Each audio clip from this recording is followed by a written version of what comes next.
introduce the 44th President of the United States of America, Barack H. Obama.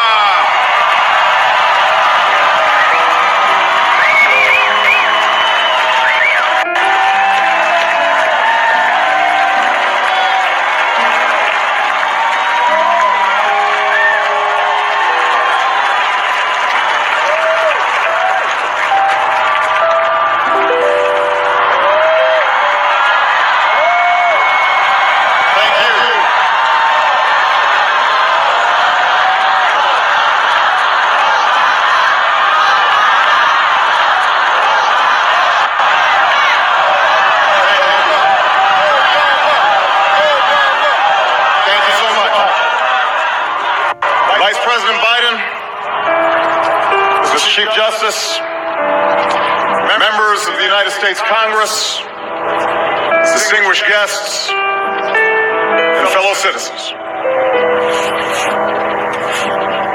Each time we gather to inaugurate a president, we bear witness to the enduring strength of our Constitution.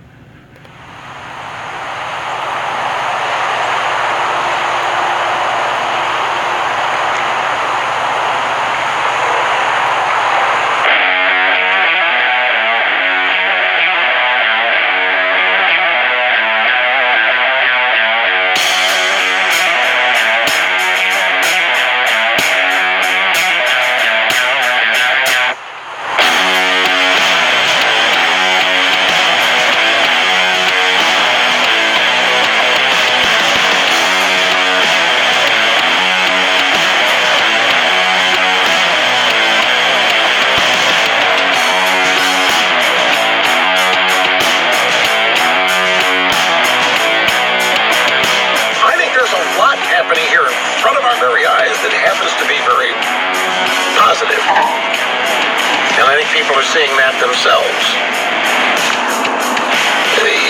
And the opportunity here, we are in the midst here of a profoundly monumental opportunity that nobody could have predicted. You know, everybody, I can remember people calling here, Rush, what do you think it is? It's going to be the tipping point. There has to be a tipping point. At some point, people are going to stand up and say, I've had it. I'm not putting up with this anymore. I had no idea. I said, it's unpredictable. Who knows what the future is going to be? Who knows where the bottom is? Who knows where the event that causes people to stand up and say, screw this, no more, and reject all this stuff from the left? We could be witnessing it. Time will tell.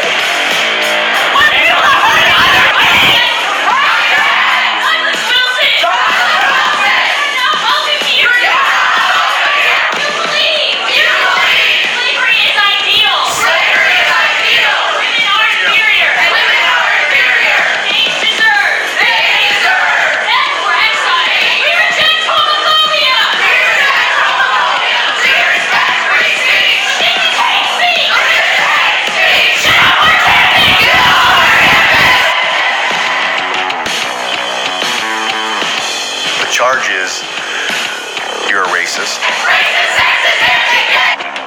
You're a sexist. And you're anti-gay. It's racist, sexist, anti-gay. Douglas Wilson can go away. Right. And it's stated in such a way as to rhyme.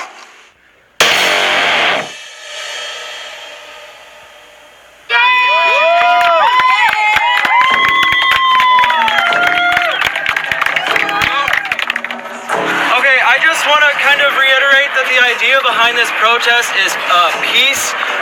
If you guys want to get violent, that's on you. You will probably get taken out by the police. Let's make an example of this lovely sign that just showed up. Yes. We want to stand on the side of love, not war. Kind of cliche, but let's kind of stay peaceful. Thank you. The story behind me winding up in Bloomington is a very straightforward one. I've got some friends there who have a past pastor of a church who invited their women's group invited my wife Nancy to speak at a ladies' retreat that their church was sponsoring, and Nancy was happy to go. But one of the things that Nancy and I do is we don't. Nancy doesn't go off and do events by herself, and so I was tagging along. My friend thought, well, hey, as long as Doug's here, let's do an event. So they put together an event for me to speak for college outreach sort of thing. The topic was sexual by design, and so that was advertised, and then the intoleristas, as I call them, got wind of it, and they started to mobilize in order to oppose it, and it turned into what I call a sociological event. In the rain, just sing in the rain, what a glorious feeling.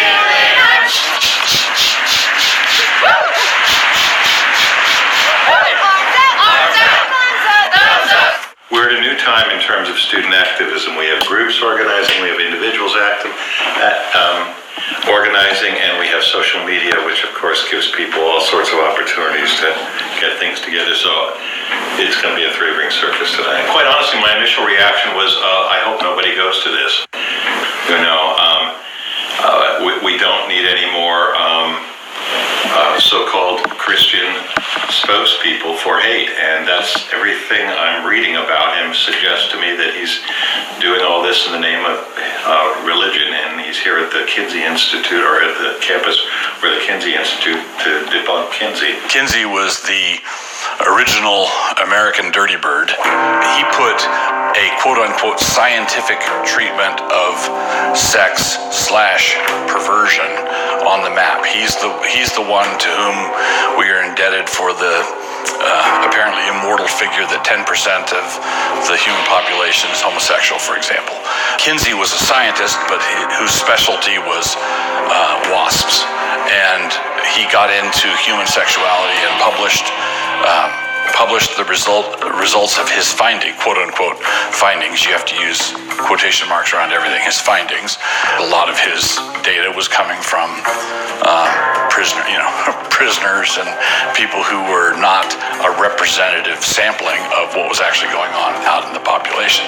So what he did is he gave a scientific veneer to the acceptability of sexual perversion. Kinsey was and what he taught.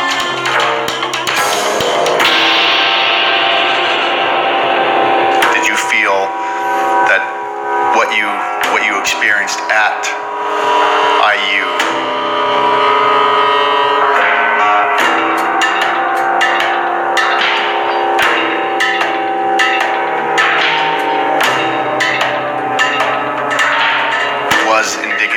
was downstream, was something that you feel he helped create? Absolutely.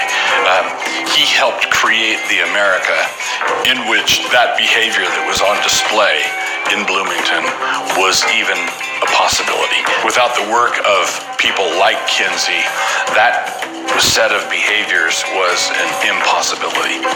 And how would you define that set of behaviors? Lawless, antinomian, the idea that if it feels good, as countless songs have told us to do it. If it feels good, do it. I am not to allow any authority from outside me tell me that this particular sexual pleasure is wrong or wrong-headed or demented or perverted.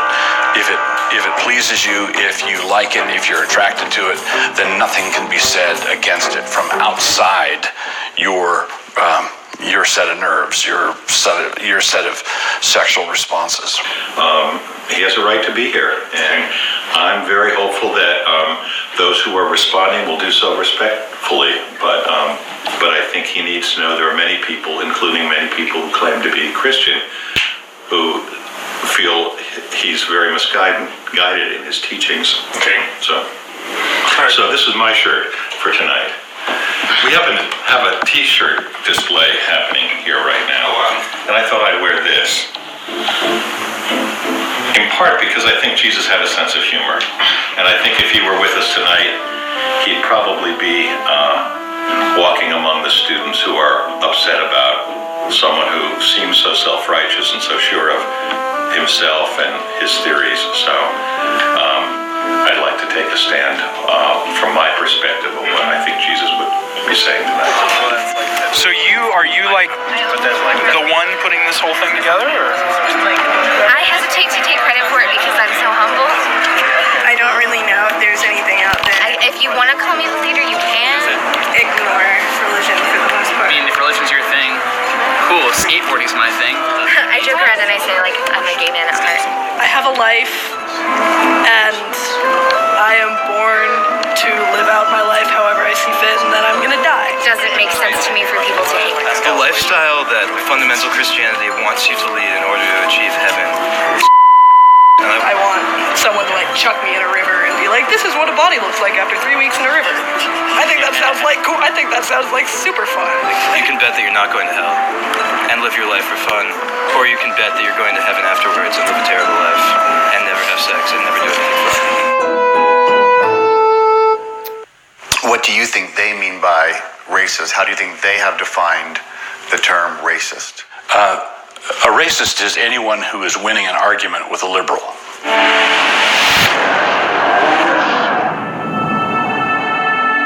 Now, what does this mean in a secularist society? What does this mean in a secularist society? What does it mean for the materialistic atheist or for New Age neo-pagans and so forth?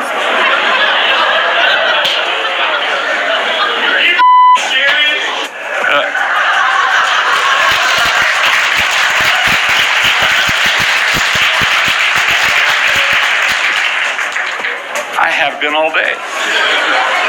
So both of these groups believe that ultimate reality is infinitely malleable. Ultimate reality is infinitely malleable. The materialist believes that matter is eternal and that given enough time, anything can turn into anything else. In the beginning was an enormous amount of hydrogen with lots of potential. That's what evolution is all about. You have this big bang, you have an enormous amount of hydrogen, and this hydrogen can turn over time into sea lions and little yellow canaries and people and supernovas and so on. Anything can morph into anything else. I hope my son is gay.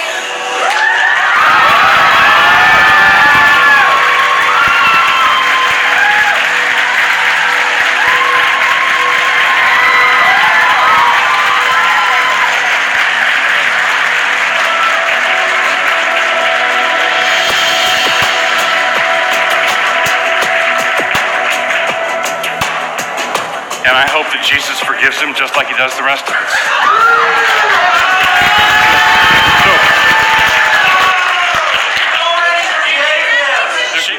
Okay, I need to ask you to bear with me here. This is a university, and I'm laying out the premises of what used to be called an argument.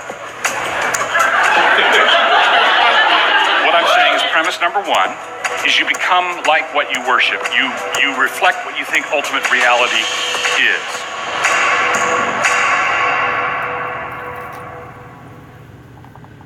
Doug's got to be brave to go into that kind of thing. I mean, like one of the reasons I don't like to speak in front of most college audiences is because they're really not going to think. They're not going to, it's like, help me out here. Just think through it. I mean, there are people who will, but it's all hyped up emotion, and you just kind of and when you're talking on topics that say like Doug is, or like the topics that I'm talking about, they can get emotional. Well, there's two responses. There's the really emotional, just everyone comes unglued, or there's the I don't care. I mean, like, whatever. And both of those are hard to deal with when you're in an audience when you're in a speaking situation like that. So I think it's frustrating. You just can't have dialogue. You can't use reason. You can't. All right, so people today believe that it's possible, it's entirely up to you, to reinvent yourself if you want. I want to argue that sexual boundaries, sexual definitions follow the same kind of pattern. The revolt of our current generation against the triune God who made heaven and earth is a revolt in the direction of a pagan polytheism. Multiple gods, multiple voices, multiple laws, and a general clamor out of which it's possible to select whatever suits the individual at the time. The political name for this is pluralism. Diversity is another name for it. The philosophical and cultural name for it is postmodernism. Radically relativistic, whether it means to be or not, it has fallen off a cliff and cannot be prevented from eventually hitting the craggy rocks below, which I would say are nihilism and despair. But while falling, a number of people have the temporary sensation of absolute freedom, and they seek to use that freedom in the creation and pursuit of various sexualities. That's part of the freedom that they think they have. That is why we are dealing with metrosexuals, sodomites, catamites, lesbians, virtual perverts,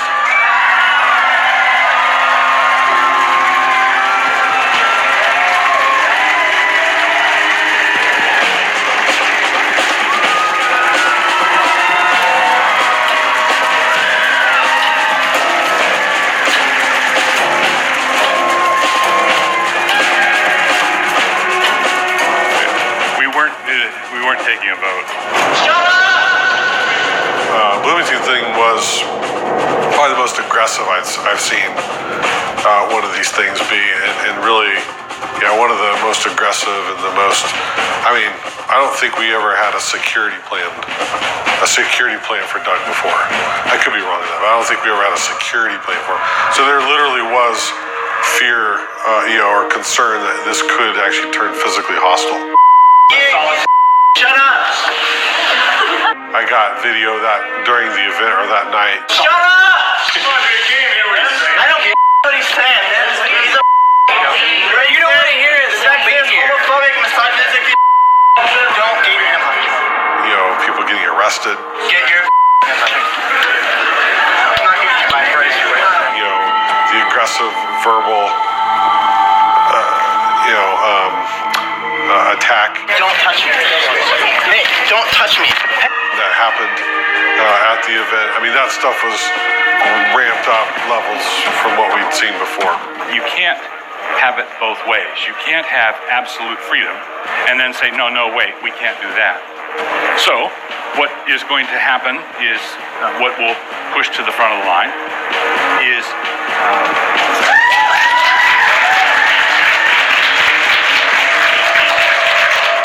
pederasty, pedophilia, bestiality, are. If you believe that, as Alfred Kinsey did, that children are sexual from birth and express that sexuality, if you believe that, what you believe about ultimate reality is going to drive your behavior. So what happens is this, and while I'm.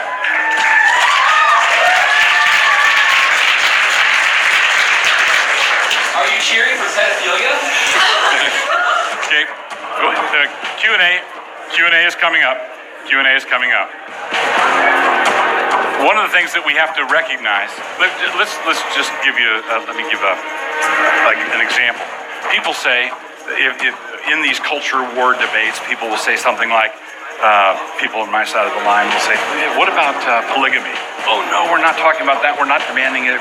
Everybody, it's just two people, Well, have you noticed that limiting marriage rights to two is hatred against bisexuals?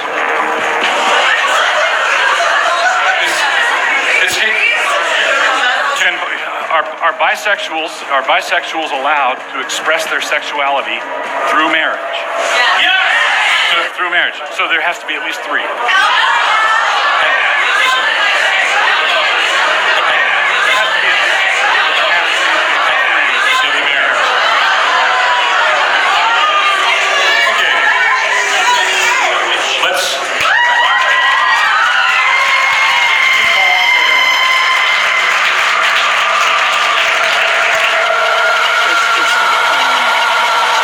It's intense. Just the way it's pure rage. It feels like a large temper tantrum. It's not like you're sitting down and having reasoned discourse, and it's an attempt to. It's really just an assertion of raw power, you know. But the thing that's weird is the way it's an assertion by raw power by claiming victimhood. Like the thing that I remember that I just still haven't got my mind around was the way it looked to me like the people in the crowd came with pre-painted bruises and stuff, you know. So they came make-upped to have been victims. Particularly what we're doing right now is painting our faces as if we've been hit or bullied or physically harassed in some way to show that words have consequences. But as a way to just plain shut down what was going on. And so it's this weird ability to manipulate victimhood into a fist. And it's just crazy.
Stand on the side of love, not war.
Why don't you live what you say you believe? And I would say to all the diversity mongers, why don't you live what you say you believe? Why don't you? You know, I've diversity for everybody who thinks like me. You need to wake up. You're not committed to free speech. You're not committed to diversity. You're not committed to all the things you say that you're committed to.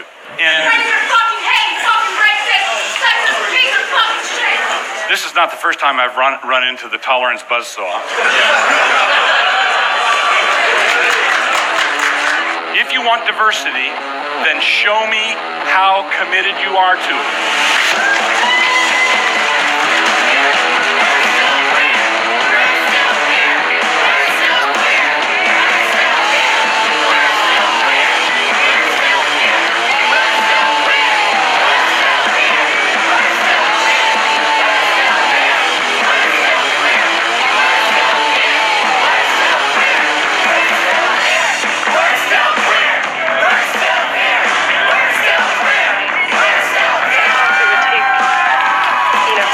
different designs until we got the perfect cake that just matched them. And sometimes it would take 2 hours of sitting in a cake tasting. And if they chose me to do their cake,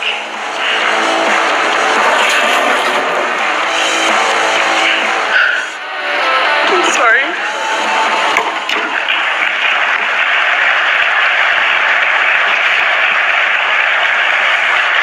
I would just feel so honored to be able to be a part of such an amazing, special day.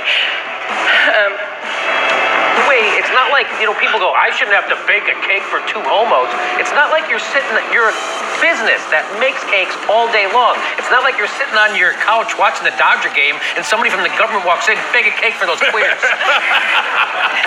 That's not what's happening. What? I'm watching TV. I gotta bake a cake? That's not what's happening. Feminism has been around, my whole life. So it's not like there was probably any one thing. It was probably just as I became aware of what women were trying to get away with. It's a man's world, and they can kind of say what they want and do what they want. And that's what it comes down to? Everybody's got a point of view. Everybody's got an opinion. I put all this tender love and care into my wedding cakes. Now they want me to give it to lesbians. I thought that tolerance, which was the mantra. Alec Baldwin has been getting some grief from Anderson Cooper and from Andrew Sullivan. We can tolerate their point of view. They can tolerate my point of view. Every American should be able to tolerate anybody's point of view, and we shouldn't butt heads. Why did Joe Kim Nolan get fined $50,000 when Kobe, for saying the same thing, was fined $100,000? Well, in this situation, that apparently is not the case. Yeah, I am woman, hear me roar, kind of, we're tough. It showed scantily clad women. Earlier this morning, he apologized and actually broke down.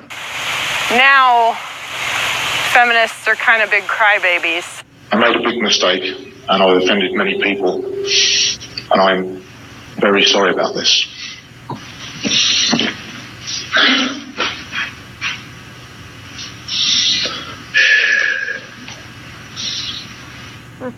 We heard about the photographer and then the other baker in Colorado. I didn't know that same-sex attraction or sexual orientation was a protected class. Paula said in court that she has regularly used the N-word and that she admitted to her desire to throw a pre-Civil War era plantation wedding.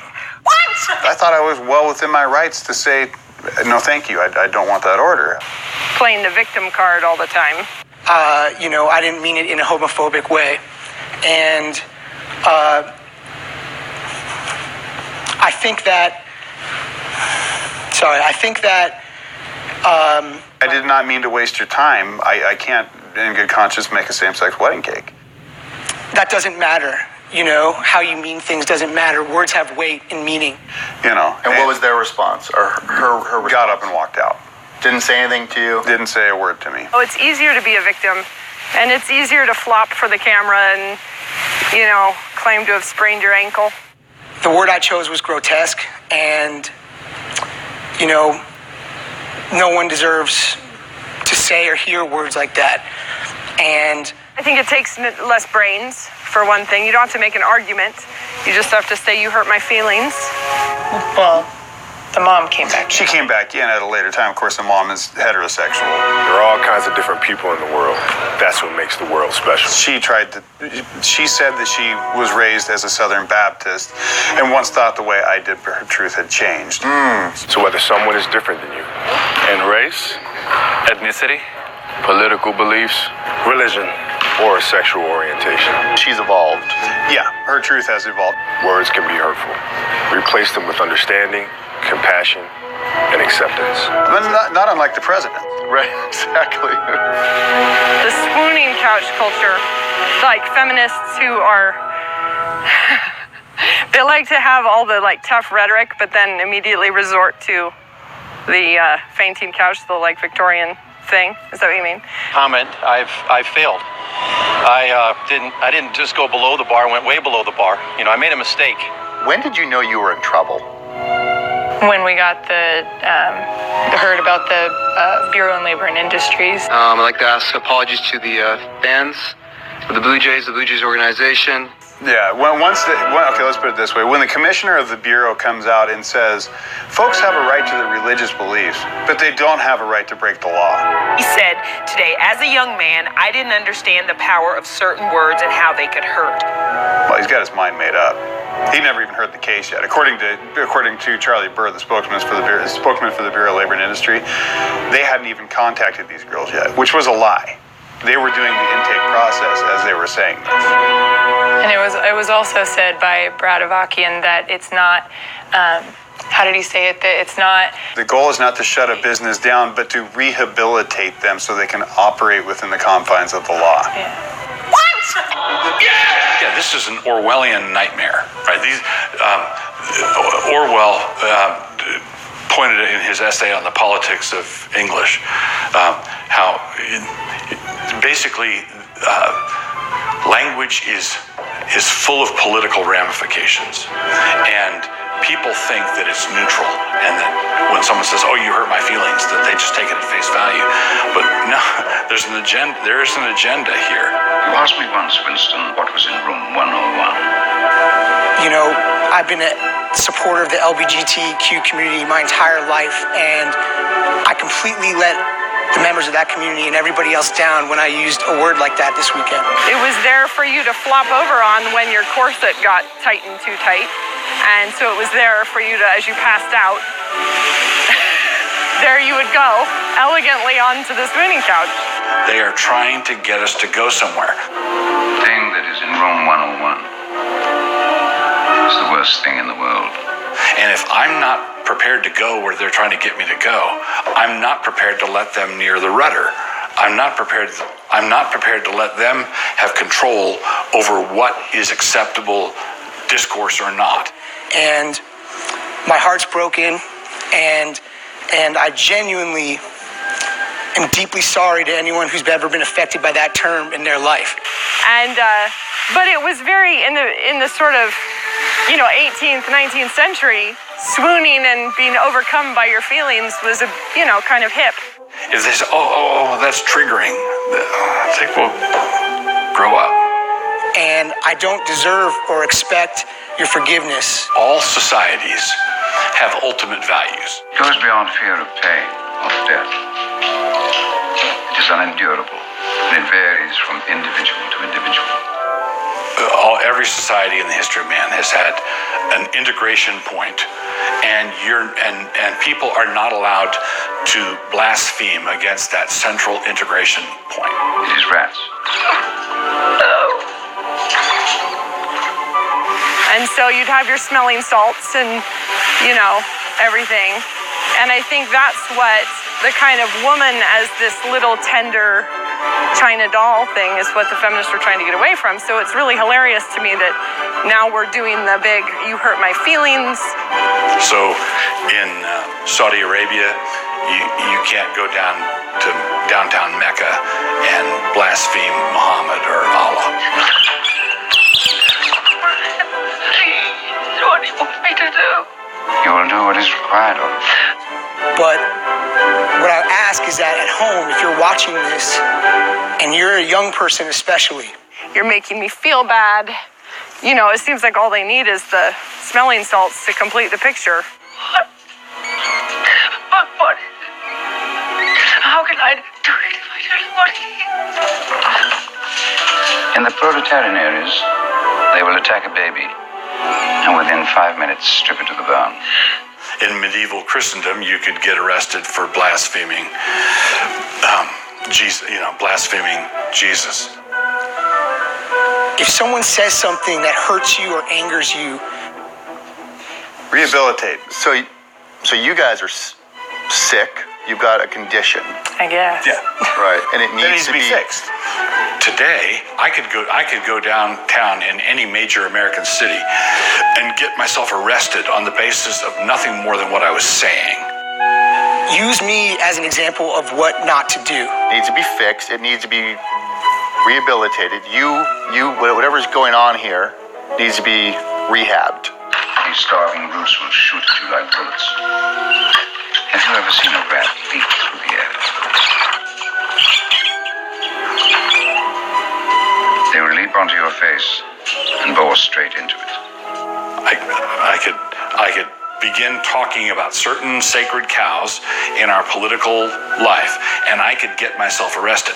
They wouldn't call it blasphemy laws. They wouldn't arrest me for blasphemy. They would arrest me for hate speech. And don't respond with hatred. And if they're successful in getting you fixed, theocracies are inescapable. Because you're just adding more ugliness to the world. What's that going to look like? What do they want from you to be fixed? What do you want? We're a democracy, and so demos is the Greek word for people. The people are the god of the system, and there are certain protected classes of people whom I must not touch. Helping somebody celebrate same-sex marriage. I may not say anything about them, and if I say something about them, they're going to haul me in. And again, what they're going to do is they're going to haul me in for reorientation. They want to put me through sensitivity training. What they want to do is they want to teach me the error of my ways, and the fundamental thing they want me to admit is their right to be treating me this way.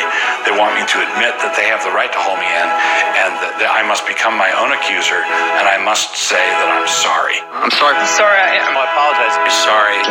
I apologize. I'm so sorry. If you go back to the Stalinist show trials, there is this inexorable tyrannical demand that the victim accuse himself. He must accuse himself. That's the way they do it in North Korea. That's the way Stalin did it, and that's the way we're going down that road.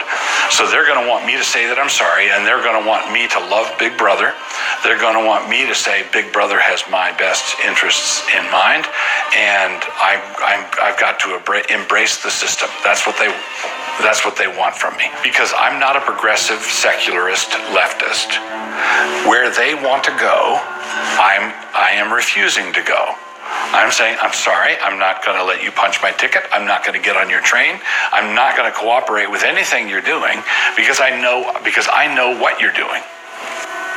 That's the fix. That's what they wanted, was for us to celebrate something that the Bible calls sin. You know, I had worked for so many years of building a reputation with a lot of my vendors. When I lost my vendors because a group of people basically harassed them all to the point where they took me down from their websites. They emailed us, said we're no longer, we can't associate with your guys' company. We can't refer you. I had two people that tried to hold on, and they said, we love you. We know that, this was not about hate or anything of that nature. So we're going to keep you on our website.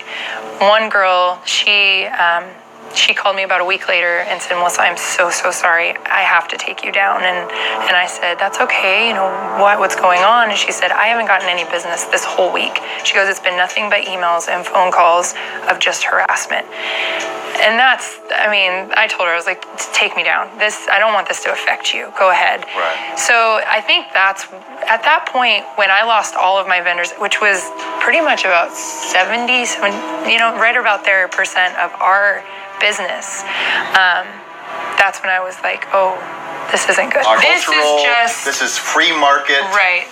Capitalism. Well, I'm just saying that people have a right to go tell other people that we're upset at you. Yeah, we don't like you working with them, and they can either cave or they can not. Yeah. But I don't think it's okay for them to harass people. I think that's a little bit extreme. Okay. One vendor literally went to the extent of saying that I haven't been able to pick my phone up without being cussed out. Yeah. Okay, now that's not, hey, do you do business with these people? You really shouldn't. Do you know what they did? Right. No, that's just, I'm angry, and I don't want you to do business with them. That actually more closely mirrors racketeering. And see, now here's the odd part is when that day that happened, January 17th, when her mom came back in, her first words out of her mouth was, you have to say your piece and you have a right to it. I want to say mine. I said, go ahead. It goes both ways. What did she say? She She told me that I was wrong, that her daughter was born that way, that God had made her daughter that way. She said I was wrong and walked out. And see, we agreed to disagree. Right. You know, what a wonderful thing. Right. Yeah. Out on the street. A family of 7 out on the street. Yeah, in the name of equality and tolerance. I don't know anybody that has 5 kids that can afford $135,000 damages. Yeah. It's just, which that alone blows my mind too. So you don't think it's just a cultural coincidence that these are the professions that have been targeted? What happens is we just had this wedding ceremony and we went from the church to the reception hall, and there are certain professions you call upon to make this look glorious, make this look like a good time was had by all, make this lovely. Evangelical Christian bakers and evangelical Christian florists and evangelical Christian videographers and photographers are saying, no, we can't make this lovely. This is beyond the scope of my ability. What the homosexual movement is after is not the right to marry. They're after far more than that. What they're after, what they're demanding, is our approval. It's like, in some way, it's the victory of the gospel, because I don't think 100 years ago or on another continent you could have done this. It's like, because as Christians we've learned to appreciate the underdog. You know, because of the cross, we favor the victim. But they've learned to take that victimhood, like that instinct to sort of favor the victim, and turned it, it's like a jiu-jitsu move where they've turned it into this way of asserting power again. But it is all just an assertion of power. It's like, you know, this is the thing that was so frustrating as Christians, is that tolerance, diversity, all these, they're words that they don't mean tolerance. Tolerance means, as far as I can tell, we don't serve your kind. You know, if the place proclaims tolerance, it means I'm not welcome there. If they proclaim diversity, I'm not welcome there. And they've grabbed those words and changed it by raw power. And if you challenge the definition, it's a temper tantrum, right? It's not going to be a reasoned discussion about what those words really mean. It's just by power they've asserted this. But they've done it in this kind of cunning way where, at least I think, Christians are initially thrown because we're supposed to favor the victim. Right. And so we're sitting there scratching our heads trying to figure out why, but we don't realize, no, this is just another power move. It's just they're doing it in a way that Christians are slow to catch on to what's happening.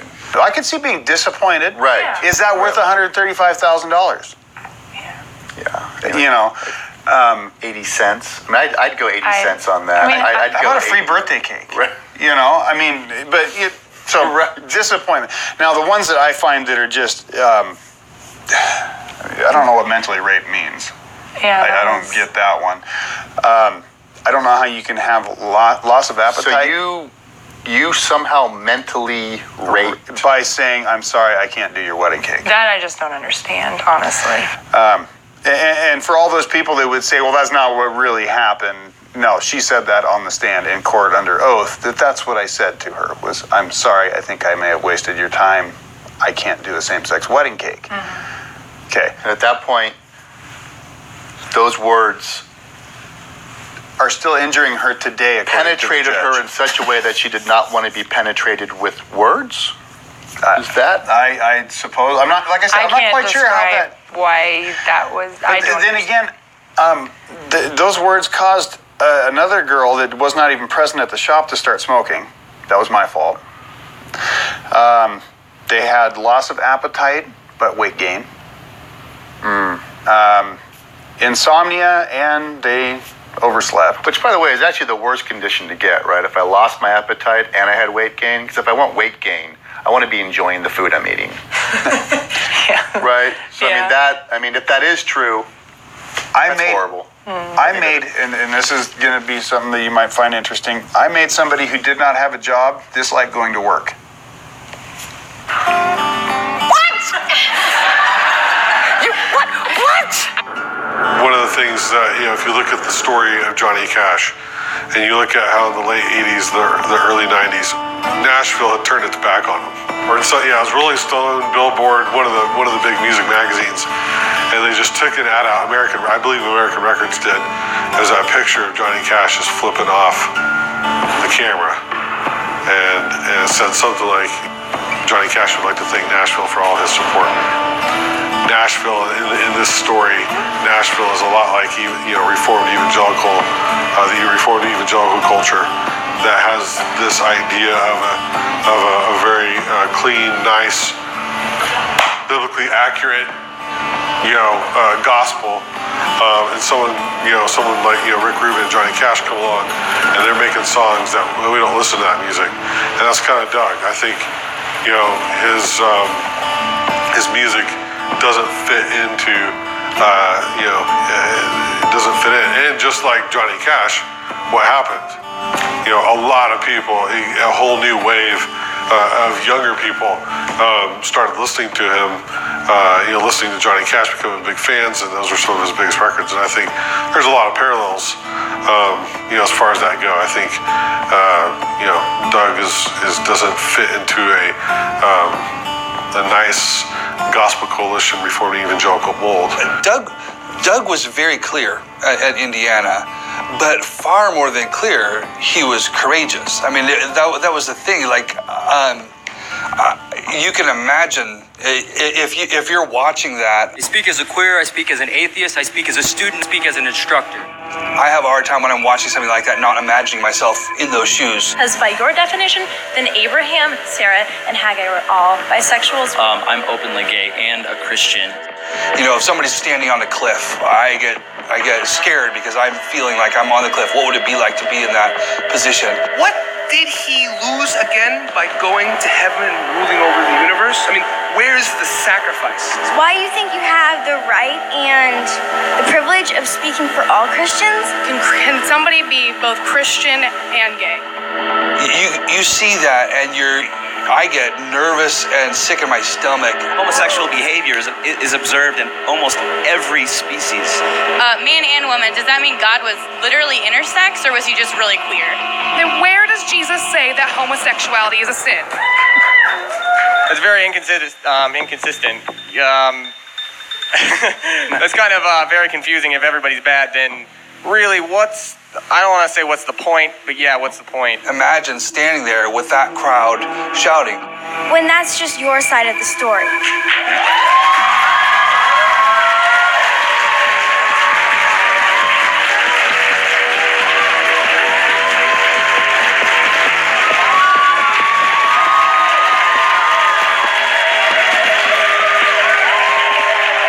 Doug was clear because he had the courage. And obviously the courage comes from faith. Faith to courage, to then you can think clearly and you can do that. So I'd like to raise up a generation of people that have that virtue, because what happens is as soon as David steps up and says, no, I'm going to face Goliath, as soon as he does that, then everybody behind.